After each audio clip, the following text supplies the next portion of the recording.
वक्फ संशोधन कानून को लेकर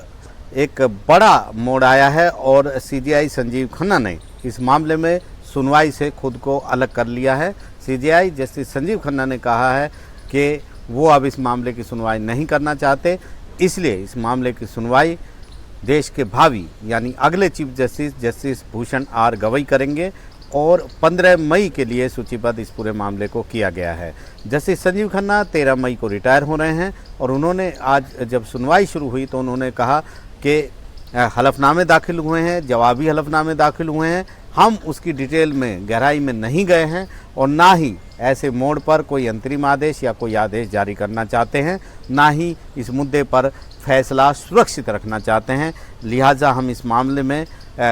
जो जस्टिस गवई की बेंच में इस मामले को भेज रहे हैं, जो इस मामले की आगे सुनवाई करेगी। काफ़ी अहम है ऐसे मोड़ पर जहां पर केंद्र की ओर से सॉलिसिटर जनरल तुषार मेहता ने कहा कि जो केंद्र ने भरोसा दिलाया था वो आगे तक कायम रहेगा, यानी जो केंद्र ने पहले भरोसा दिया था कोर्ट को कि ना तो जो वक्फ प्रॉपर्टी नोटिफाई हुई हैं वो डी नोटिफाई होंगी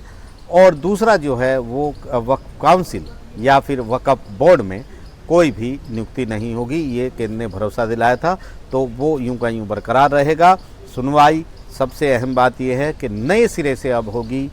नई बेंच करेगी, नए chief justice justice Bhushan R Gavai करेंगे और अब पहले से बिल्कुल जो अभी तक सुनवाई हुई है उससे अलग, उससे नए सिरे से इस मामले की हम कह सकते हैं सुनवाई होगी, क्योंकि नए सीजेआई देश के 14 मई को शपथ लेंगे जस्टिस भूषण गवई। तो काफ़ी अहम है ऐसे मोड़ पर जहां पर केंद्र सरकार लगातार एफिडेविट फाइल करके केंद्र सरकार ने कहा कि यह जो याचिकाकर्ता हैं जो इसे संवैधानिक बता रहे हैं वो अदालत को गुमराह कर रहे हैं। वक्फ प्रॉपर्टी में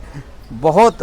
इजाफा हुआ है 2016 के 13 के संशोधन के बाद, लेकिन यहाँ पर उल्टा जो याचिका करता है वो केंद्र सरकार पर आरोप लगा रहे हैं कि केंद्र सरकार गुमराह कर रही है अदालत को और जो आंकड़े दिए गए हैं वो बिल्कुल गलत हैं, ये भी कहा गया है। और केंद्र की इस बात का भी जवाब दिया गया है कि जेपीसी के विचार विमर्श के बाद ये कानून आया था, लिहाजा सुप्रीम कोर्ट इसे अंतरिम स्टे नहीं कर सकता। लेकिन